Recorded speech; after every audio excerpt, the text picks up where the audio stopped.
Assalamualaikum warahmatullahi wabarakatuh. Perkenalkan, nama saya Chandra Hidayat Oktora. Di sini saya akan menjelaskan tentang negosiasi. Negosiasi adalah proses tawar-menawar dengan jalan berunding guna untuk mencapai kesepakatan bersama antara suatu pihak, kelompok atau organisasi dan pihak, kelompok atau organisasi yang lain.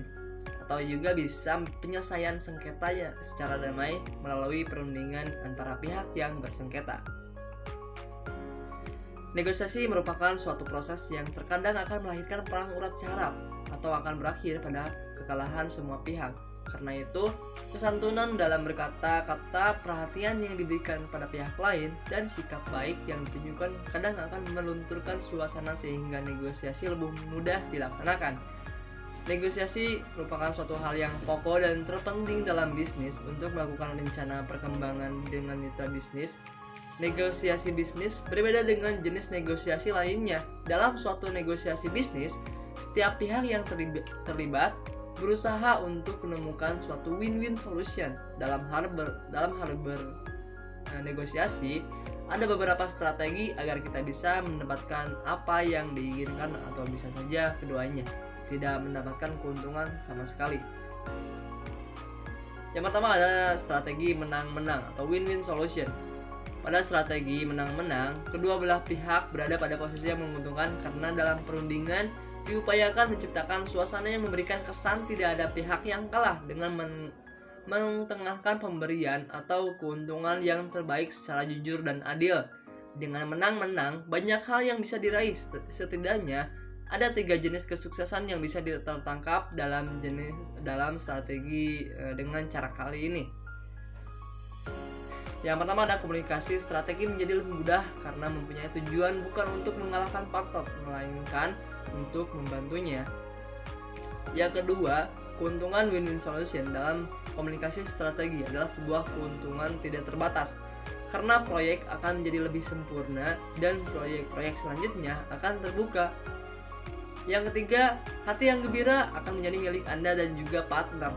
Tidak ada hal yang lebih berharga dari suasana hari ketika kita mengerjakan sesuatu sendiri maupun dengan orang lain atau tim. Nah, yang kedua, untuk strategi yang kedua yaitu menang kalah, win-lose solution, merupakan strategi yang bertujuan untuk memperoleh kemenangan dengan keinginan untuk mengalahkan pihak lain yang menguntungkan diri sendiri dan merugikan pihak lain. Penggunaan strategi menang kalah tidak dianjurkan karena saling menimbulkan konflik berkepanjangan. Ada juga strategi kalah-kalah atau lose-lose solution, merupakan strategi yang merupakan kedua belah pihak di mana keduanya merupakan pihak yang kalah karena perundingan cenderung tidak menggunakan akal pikiran yang sehat, hanya melampiaskan kemarahan dan emosi sehingga tidak akan dapat menyelesaikan masalah. Cara atau taktik mempunyai beberapa tujuan. Taktik akan membantu agar dapat melihat permasalahan sebenarnya yang sedang diperdebatkan di meja perundingan. Taktik juga bisa menguraikan permasalahan yang buntu, serta dapat pula membantu agar melihat serta melindungi dari kebohongan negosiator. Ada 9 taktik dalam bernegosiasi yang dipakai dan juga dihindari. Yang pertama ada mengerit. Taktik tersebut dikenal sebagai istilah terkejut atau flinch, yang merupakan sebuah reaksi negatif terhadap tawaran seseorang. Dengan arti lain, bertindak terkejut pada saat negosiasi yang dilakukan pihak negosiator berjalan dengan keinginan pihak lain. Yang kedua ada berdiam atau the silent. Bila Anda tidak suka dengan apa yang kata seseorang, atau bila Anda baru saja membuat sebuah tawaran dan Anda menunggu jawaban, diam juga dapat menjadi sebuah pilihan terbaik untuk Anda. Kebanyakan dari orang tidak dapat bertahan dalam kesunyian yang panjang atau dead air time. Mereka akan menjadi tidak nyaman bila ada percakapan untuk mengisi kekosongan antara Anda dan pihak lain. Biasanya, pihak lain akan merespon dengan konsesi atau memberikan kelonggaran. Yang ketiga ada ikan haring merah. Istilah kata ini diambil dari sebuah kompetensi yang cukup tua di Inggris, berburu rubah, fox hunting competition, Di dalam sebuah kompetisi ini, tim lawan akan menyeret serta membawa jejak rubah ke arah lain dengan ikan, sehingga anjing lawan akan tertipu atau terkecoh dan kehilangan jejak, sama dengan saat negosiator membawa ikan amis atau isu lain ke meja perundingan dan mengalihkan perhatian dari isu utama yang dibahas. Yang keempat ada kelakuan menghina.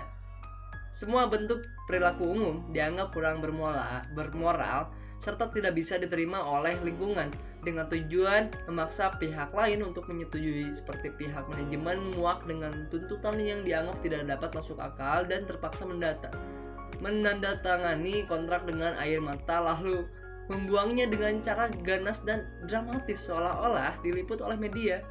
Tujuan dari taktik tersebut ialah untuk menggertak orang-orang yang akan terlibat dalam negosiasi.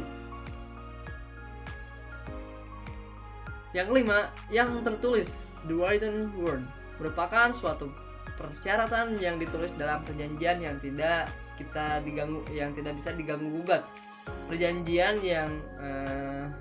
sewa guna usaha atau leasing ataupun harga di atas pahatan batu serta sekarang di kertas uang merupakan satu contoh yang tertulis. Pertukaran atau trade-off. Taktik ini dipakai sebagai tawar-menawar. Pertukaran hanya menawarkan konsesi sampai seluruh pihak setuju dengan syarat-syarat. Sebenarnya taktik tersebut digunakan untuk kompromi. Yang ketujuh ada ultimatum.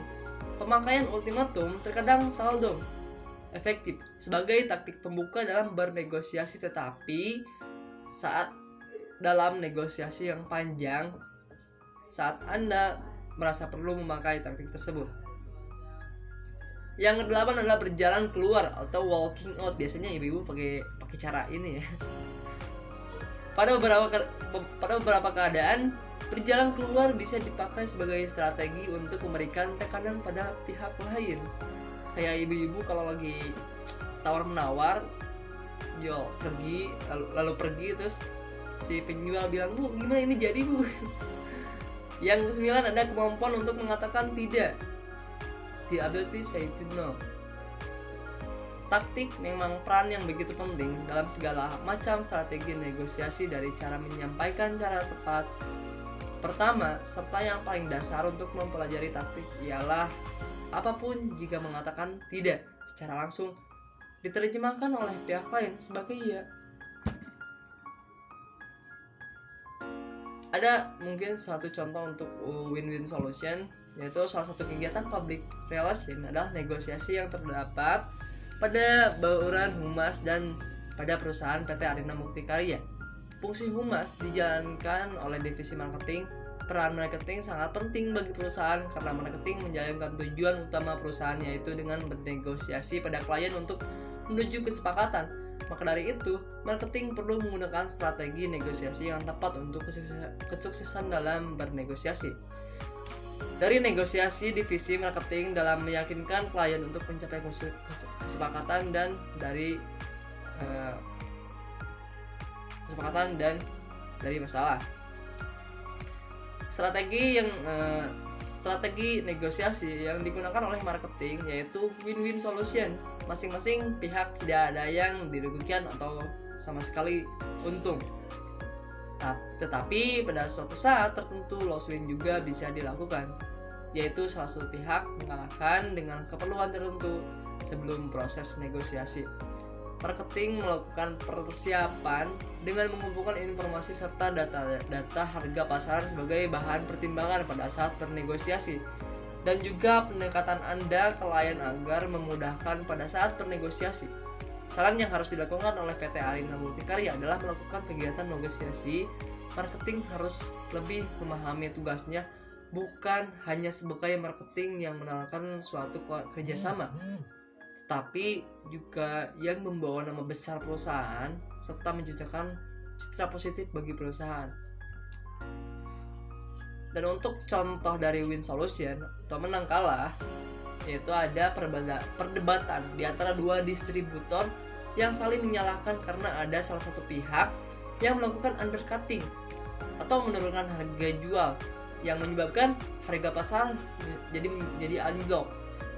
Dia beranggapan bahwa karena penjual lebih banyak daripada pelanggan, akhirnya dia melakukan hal tersebut. Tapi pihak satunya lagi menyatakan seharusnya kita berjual itu untuk mencari keuntungan, bukan malah buntung karena harga jualnya di bawah harga distributor. Dikarenakan ada insiden tersebut, akhirnya pihak perusahaan turun tangan dan membawa pihak yang sudah menjatuhkan harga pasar tersebut ke hukum dan mendapatkan denda. Jadi dari perdebatan tersebut ada salah satu pihak yang disalahkan dan menerima hukuman, tapi mungkin itu menjadi konflik yang berkepanjangan juga. Itulah kenapa win solution itu tidak disarankan. Nah, mungkin itu saja dari saya. Sekian, terima kasih.